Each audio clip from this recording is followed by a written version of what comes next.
ৰাইজৰ নেতা, জনতাৰ নেতা আৰু সকলো সমস্যা অজুৰে মাত মতা বিভিন্ন সমস্যা, চাহ জনগোষ্ঠীৰ সমস্যা, চাহ খেতিয়কৰ সমস্যা, বেদখলমুক্ত কৰা, গাংমৌ থানখন সুৰক্ষা দিয়া, সকলো সংগ্ৰামী কামতে লক্ষীকান্ত কুৰ্মীয়ে সন্মুখৰ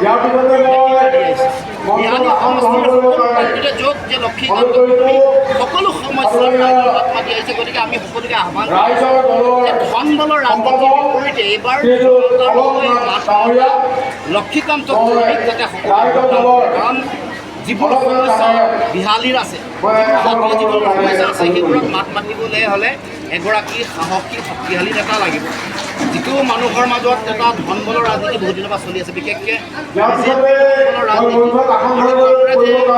বিজেপিৰ পৰা ধন বলৰ যিটো ৰাজনীতি তাৰ বিৰুদ্ধে জনতাৰ শক্তি লগা হয়, জনতাৰ মাত মতা প্ৰতিকূলতা হয়, তেতিয়াহ'লে সকলোৱে নহ'লে বোলে ভোটদান কৰিব।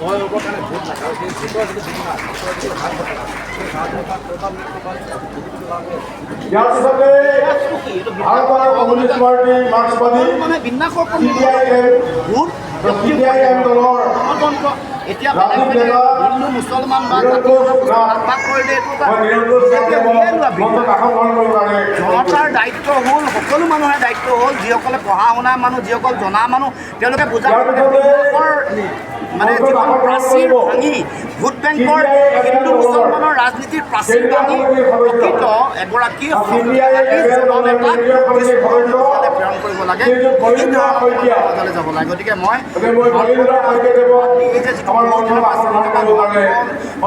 ৰাজনীতি, এই ৰাজনীতিৰ ঊৰ্ধলৈ গৈ ৰাইজে ভোটদান কৰিব।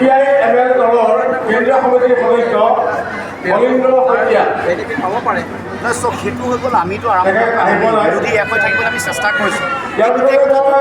কংগ্ৰেছৰ দলৰ কাৰণে অহংকাৰ আৰু তেওঁলোকৰ কাৰণে আজি ইয়াত একতা হোৱা হ'লে এই একতাৰ লগত অখিল গগৈ, অজিত ভূঞা বা গৌৰৱ গগৈ বা ভূপেন বৰা সকলো একত্ৰিত হৈ যুঁজিলে হয়, যাৰ মানে গোটেই পৰিৱেশটো